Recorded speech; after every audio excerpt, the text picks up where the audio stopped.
Bueno, hablaremos esta noche de carreras de caballos en Roma.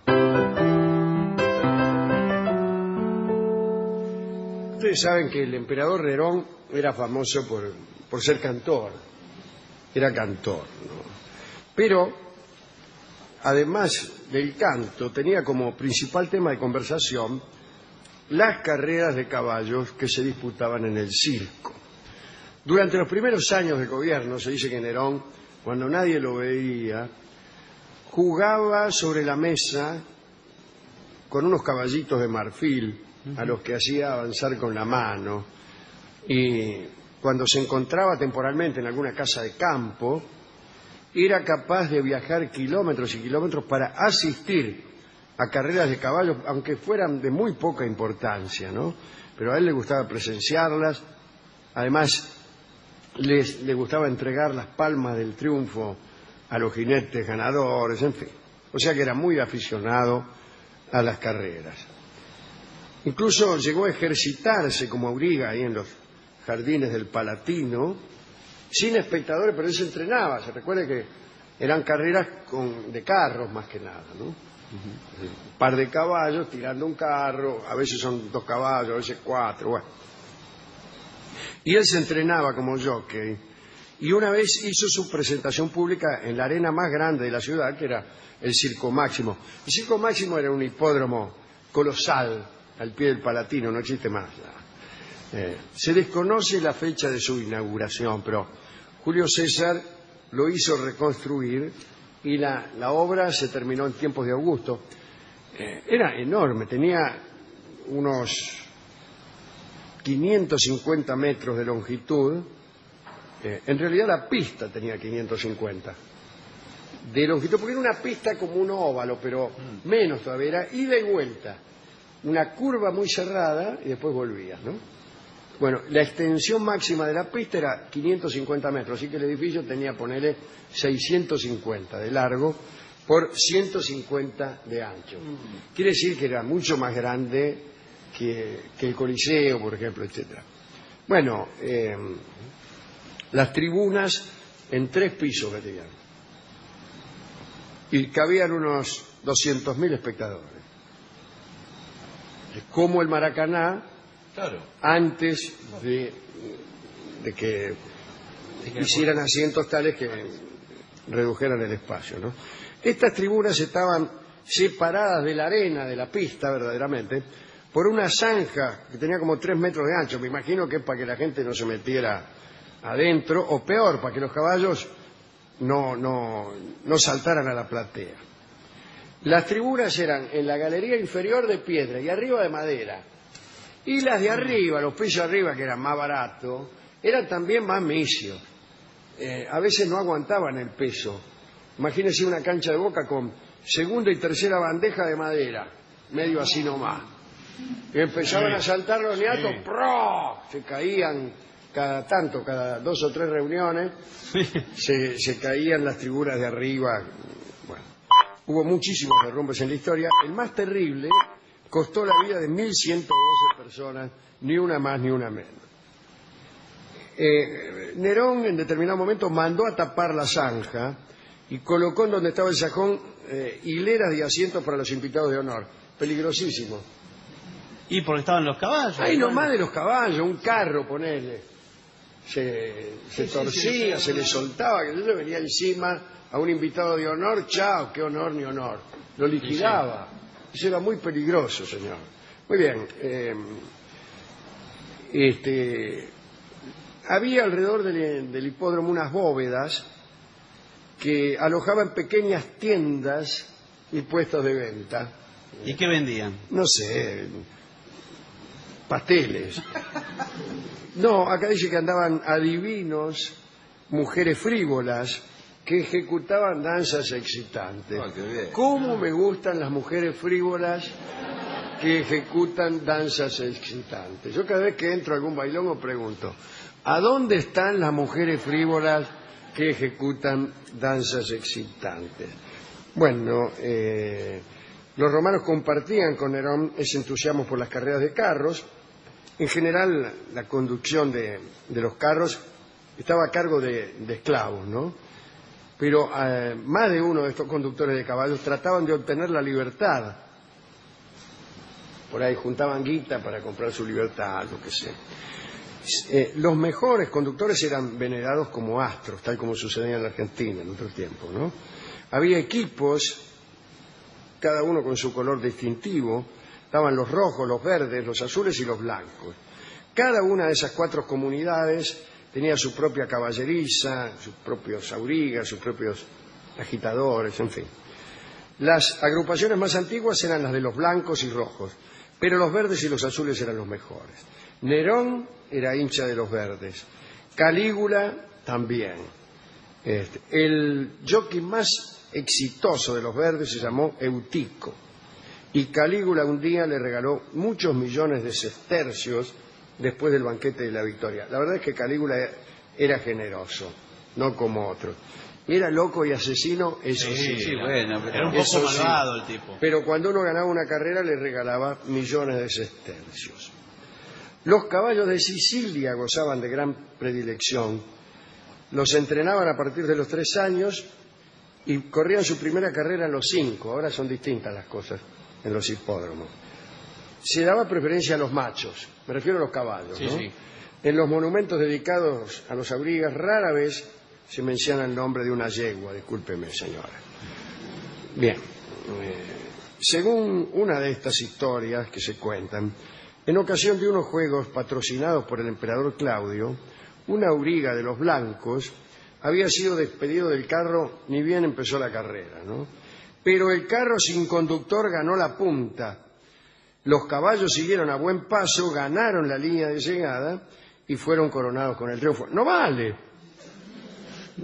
trampa, señor. Vamos a efectuar el reclamo ante las autoridades italianas, que son las que han heredado el sistema jurídico, las responsabilidades jurídicas inherentes al Imperio Romano. Así que, bueno, los caballos ganadores eran muy caros, muy caros. En el establo de Incitatus, que era el caballo de Calígula, relucían el mármol y el marfil. Mirá qué caballeriza, ¿no? Las mantas para cubrir al animal eran de púrpura. Los arreos estaban adornados con piedras preciosas. Cuando se aproximaba una carrera, los soldados velaban en los alrededores del establo para que nadie perturbara el descanso de los caballos.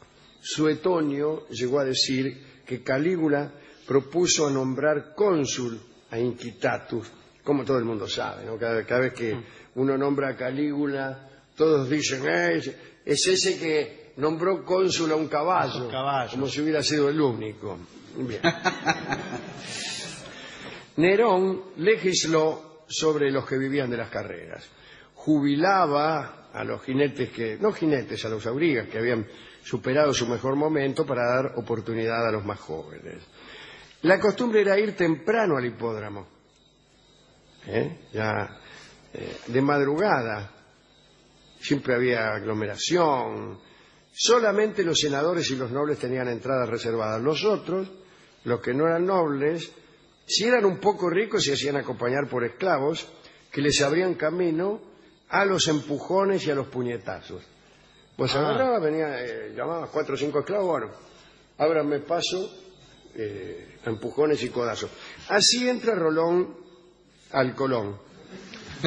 Y se lleva a los pacientes, se lleva a los locos para que le abran paso. Dice, a ver, ábranme paso. Igual los locos, veo cómo son los locos. Pum, pum, pum, hasta que entra y se sienta Rolón ahí, bueno. La señal de salida para cada carrera era la caída de un pañuelo blanco que alguien arrojaba desde una torre. Y entonces se levantaba una soga, como las cintas actualmente, ¿no? Y las carreras duraban 7 vueltas, eran unos 8 kilómetros, calcule que hemos dicho 550 metros de ida, 550 de vuelta, ¿no? Iban contando, o sea que dice que duraba unos 15 minutos. Se corrían varias carreras. Bueno, así era la cosa. 15 minutos es un tiempo largo, pero calcule que en las curvas tenían que frenar, que venían con un carro. el caballo de carrera actual, el pura sangre, hace 1000 en un minuto. 1000 en uno es un tiempo más o menos, ¿no? Que calculo que irá bajando conforme aumenta la distancia. Claro. Pero hoy en día las carreras más largas son de 3.000, 3.500 metros. No hay carreras más largas. Pero acá está bien, es 8.000 metros. Bueno, en la curva es donde se armaba el asunto, ¿no? Yo siempre me ponía ahí en la curva, en el Circo Máximo. Claro, porque ahí los No, carruajes... ahí le gritaba a los conductores, vamos Marco Tulio, viejo nomás, ¿no? Dicen que había unos tipos, los vendedores ambulantes, que hacían unos pases mágicos para hacer ganar al caballo al que vos habías apostado, porque había apuestas también, ¿no? Yo no creo en eso, ¿o sí? Bueno, no, señor, Para es mí parte los de la tipos, suma. no, los tipos lo que tenían era algún chanchullo, alguna cosa para arreglar carreras. Entonces después decían que ellos hacían ganar con pases mágicos, pero ya tenían todo arreglado. Está todo arreglado. No, pero no es que está En todo... el Circo Máximo está todo arreglado, señor. Pero ya prescribió Era todo siempre el eso. caballo de Nerón, Pero ya prescribió, señor, el ya caballo está. del comisario. Vio que el carro tenía 2 caballos. El mejor corría del lado izquierdo. El lado izquierdo era el de afuera. Las curvas eran hacia la derecha. Para el otro lado. El bueno, el caballo bueno, era el que iba afuera. No ¿Por sé qué? por qué. Porque uno así es lo más- necesitarían Para que el carro no los se le fuera, sí, sería algo así. Bueno, no se le fuera de una lado. jornada dedicada al aspecto turfístico de esto, ¿eh? Me gustó este informe, ¿eh? Me gustó. ¿Sabe cómo se vestía el jockey? Una túnica corta, sin mangas, con los colores del equipo, y llevaban además un cuchillo que servía para cortar las riendas en caso de peligro. Claro. Claro. ¿Caso de peligro de qué? Y que Que el soltaban carro los se le caballos. fuera demasiado. No, a lo mejor que él se quedaba enganchado de una pata, como en las películas, Sí. y los caballos lo arrastraban. A mí me gustan mucho las películas estas, como por ejemplo Ben-Hur. Sí, Ben-Hur, Ah, Espartaco. Espartaco, sí. Que duran como 20 años las carreras. Sí, no... Empiezan, primero va ganando el tipo malo. El malo, por ejemplo, el bueno es Marco Tulio. Sí. Y el malo, qué sé yo, Mongo Aurelio. ponele. Y primero va ganando el malo, enfocan la rueda. Sí. Y hablan enfocan mucho el en la caballo, carrera. sigue. Aparte el malo lo encierra con el Sí, carruaje. lo encierra, le pega un latigazo en la cara, pone acá, jejeje. Incluso le serruchó la tuerca de la rueda porque se le salga. Sí. Y vos ves que la rueda está ahí, que viene, que se sale, no se sale. Todo esto dura mucho. Muchos primero plano de la rueda, de la mano del tipo, de una mina que está en la tribuna. ¡Ay, Marco Tulio, Marco Tulio! No, viste, me pudren. Bueno, pero eso es casi la gran parte de la Igual que película. las persecuciones de auto. ¡Pum, pum, pum! Pasa un auto. ¡Pum, pum, pum! El otro. Y dale. Ese es el cine norteamericano. Por eso las películas estas, como, qué sé yo, no sé qué del Imperio Romano, duran horas y horas. Es por eso, dice usted, Sí, por claro, esa escena. porque ¿qué hay? Una carrera de esta ya son 45 minutos. Es media película. Sí. Bueno, he ido a la... De esto no hay música. No hay música. Eso es lo que yo pensaba. No hay música de Al esto. menos criolla no. No. Música del Imperio Romano, le dije, bueno, no, carreras del Imperio Romano. A Nerón le fue mal, entre paréntesis, por si alguno quiere saber. Sí. Le fue mal. Lo obligaron a suicidarse. Ni siquiera lo mataron. Vinieron unos tipos, ya había medio bronca, había habido un levantamiento. Él, más o menos, se había impuesto, pero vinieron los de la Guardia Pretoriana. Vio que estaban siempre muy traidores, eran esos tipos. Y le dijeron, bueno, flaco, suicidate. Venimos a proponer una solución. Claro, dijeron. es una solución. ¿Cuál? Suicida. Dijo Nerón. Lo La primero peor. que dijo Nerón, dice, No, ¿cómo es? no, dice, no me dejás ninguna, son todas para vos. Le dijo Nerón. No, dice, acá dice, elegí. ¿Elegí qué? ¿Qué hay No, para elegí, elegir? No, elegí nada, suicidate. Ah, Y le dieron, no sé, qué, el cuchillo o algo así. Se suicidó y dijo, qué gran artista peor del mundo. Porque a él le gustaba cantar. Le gustaba cantar. Yo le contesto también Al discotecario. al discotecario y dice, se puso porque dice, me pongo a llorar, dice, porque a mí también me gusta cantar. Dice. Bueno, pero Bueno, si a todo el no, mundo La le gusta verdad, cantar. me gusta cantar. Yo, dice, no llegué a emperador de Roma, me dijo el tipo. Y no, obviamente. Claro, eso le dije yo. Sí. Y me dice, ¿cómo obviamente? ¿Qué me quiere decir? Se me nota, empezó a llorar otra vez, dice, ¿es tan obvio? Es tan obvio que no soy el emperador de Roma, y ahí otra vez lo tuve que clausular. Que Sí, no, señor. Bueno, al no, final no me hay dio un emperador. disco que sí tiene que ver con todo esto, que es la famosa milonga burrera que canta Jorge Vidal. Así que vamos a escucharla inmediatamente como un homenaje a nuestro amigo Nerón, que también era un poquitín asesino. Sí, todos eran Sí, así. sí, sí. Es chorro, pero es cantor, es nuestro lema, así que vamos a escuchar a Jorge Vidal. Dale.